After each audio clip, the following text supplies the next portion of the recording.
This striking three-quarter-length portrait of a young fisher girl was painted by the Canadian-born artist Elizabeth Forbes. The composition is simple.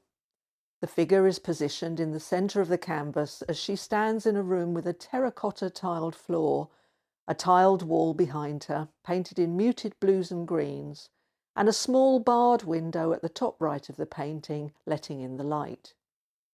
But what is most captivating about this picture is the sense of pride, dignity, and poise of this lovely young girl that Elizabeth Forbes has managed to capture and convey. She looks out at us with a direct stare that challenges us. It is uncompromising and perhaps even a little defiant.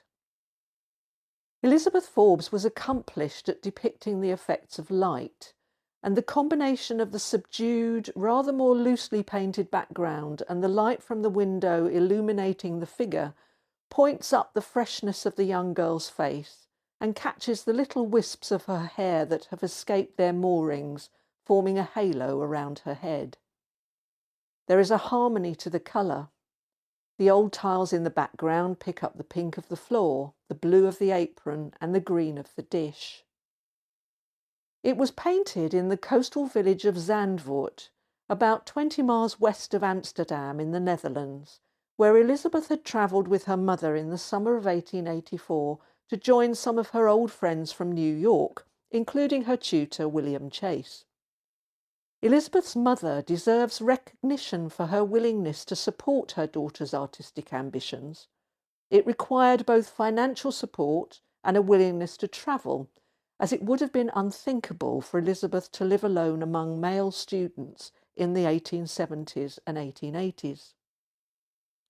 She had also accompanied her daughter to Munich to study, although this was not a success.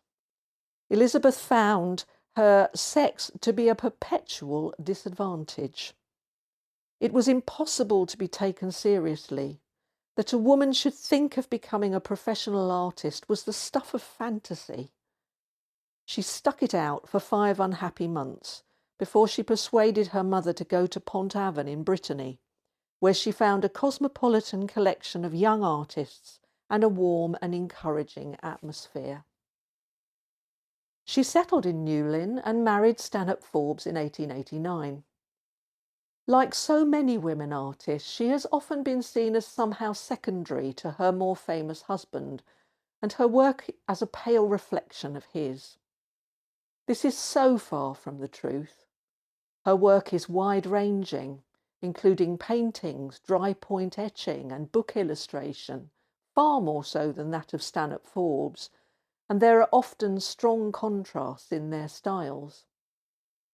When she died in 1912, the painter Norman Garstin wrote, "As an artist she stands shoulder to shoulder with the very best. She has taste and fancy, without which she could not be an artist.